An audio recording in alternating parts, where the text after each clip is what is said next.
In this episode, I catch up with Brisbane locals Chris Greensill and his daughter Abby. They are regulars on the Bream tournament scene here in southeast Queensland. Chris is also forging a solid reputation as an up-and-coming angler in the national series run by the Australian Bass Tournaments, or ABT, as it's better known. Just 3.5 years ago, Chris was still an avid bait fisherman, but his affinity with lure fishing was sparked in a way that not even he saw coming.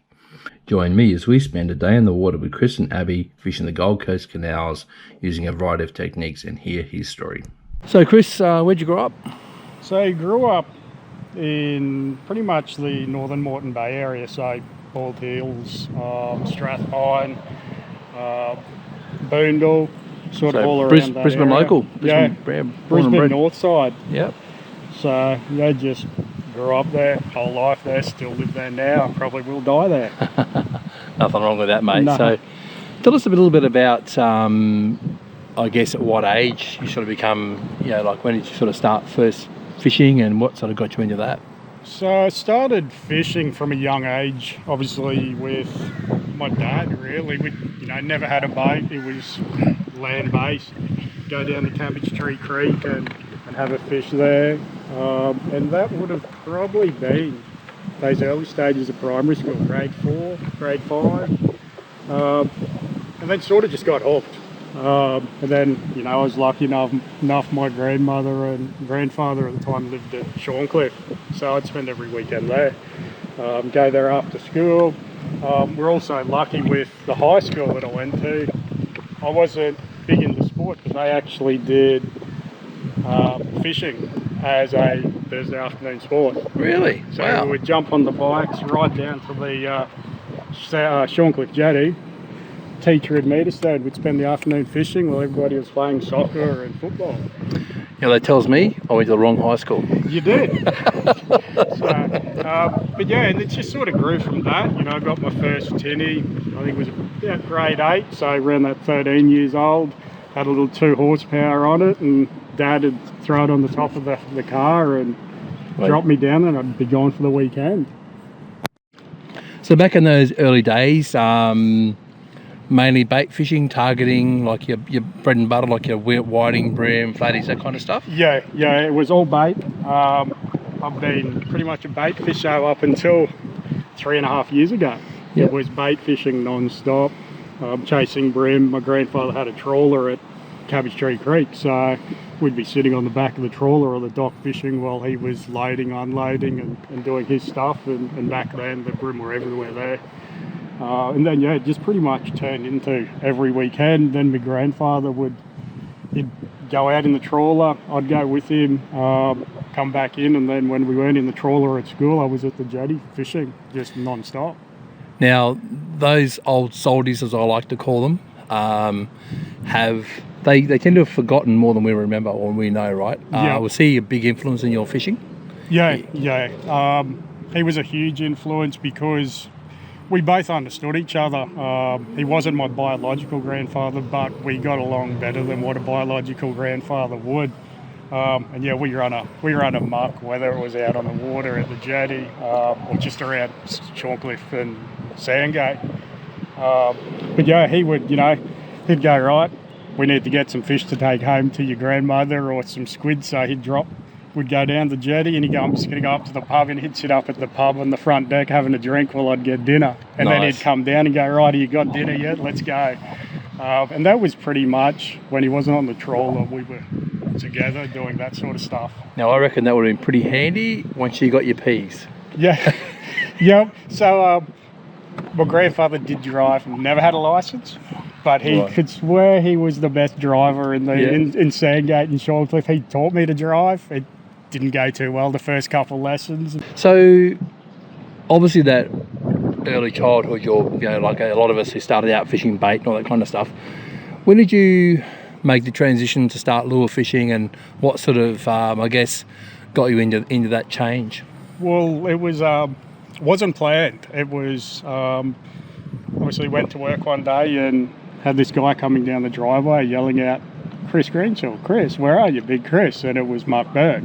So I won obviously a trip with him up to Northern Territory, fishing up on the plains up there, chasing barra, and it was first time ever using soft plastics and lures, and went up there and we caught over 100 barra in 4 days, and I've got to try this lure stuff.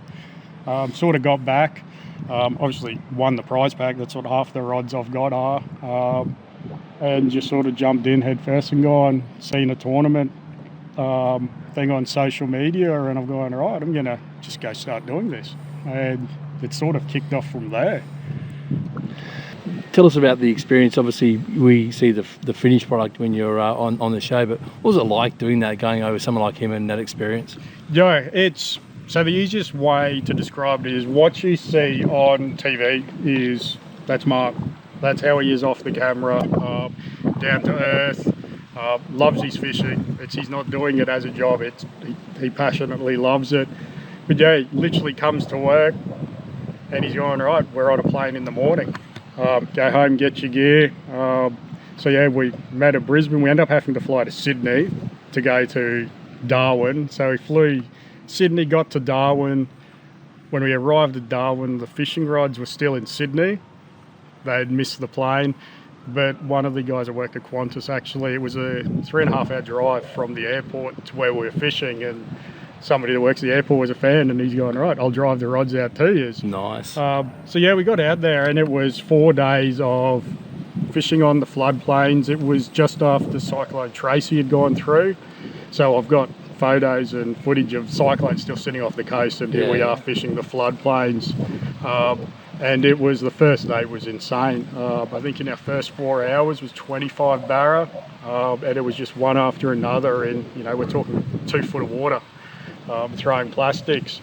But it's pretty much, you'd go out for a fish, and it wasn't like you was a film crew. It was a bunch of mates. Like, Mark was down to earth, welcoming, just have a general chat. Bit of banter.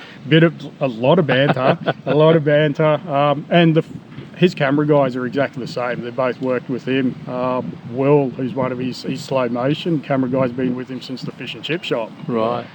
So, he's got a lot of loyal guys around him, and, we'll go back to have a rest, and they're out playing with the cameras trying to get footage of water buffalo and crocodiles out on the floodplain. But it was pretty much 4 or 5, there was the 5 of us, including the camera guys and Cam, the guide, and it was 5 of us, just mates having a fish. Still speak to them daily, Cam especially. Tell us about, what was your biggest barra you caught up there? The biggest barra, I think, was 68 centimetres, and that was on the lure I had to make, which was a part of the challenge, and that was a doorknob with some pipe cleaners and a bit of PVC pipe. And nice. If you get the chance to watch it, you'll see how hideous this lure is. But we got the five barra on the lure I made, then another 95, and his fish counted. And the last day we got over the line, and it was the afternoon, and he's just basically gone, what do you want to do? This is your trip. And I said, look, can we put the cameras down and go for a fish? And it was 5 of us out fishing the floodplains, chasing barra, and we had an awesome session to finish it off. Camera guys, everybody was on fish. It was a really good experience. And, to come back and still have those, messages between each other, go and see each other at the trade shows, at his shop, is good. It's not just you're on a show, you've forgotten, that's it. There's a personal relationship there. Yeah, so, awesome. You're mates for life. So good. And I know, as part of the Queensland Team Series, one of the things we love seeing is, the guys like yourself that come in, see what it's all about, go from fishing, small tinnies and end up really embracing the sport, and you are the future of the sport. I know how hard you work in preparation and just working hard to improve your results and that kind of thing. You've come a long way in a short period of time, so you've got a big future in the sport, and it's great to see you guys doing that and investing. And obviously, there's yourself is a big part of that. If you weren't as welcoming at the QTS rounds and the guys that are there, like my first round, I go to the trawlers, fishing there, not getting a fish, little blue polycraft sitting there fishing and going fish after fish. And it happened to be Gav. and he comes over, he's going, look, I've got me bag.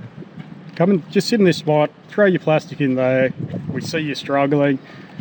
And he's moved off, I've gone over, and within 20 minutes got the big bream, which took out big bream of that round.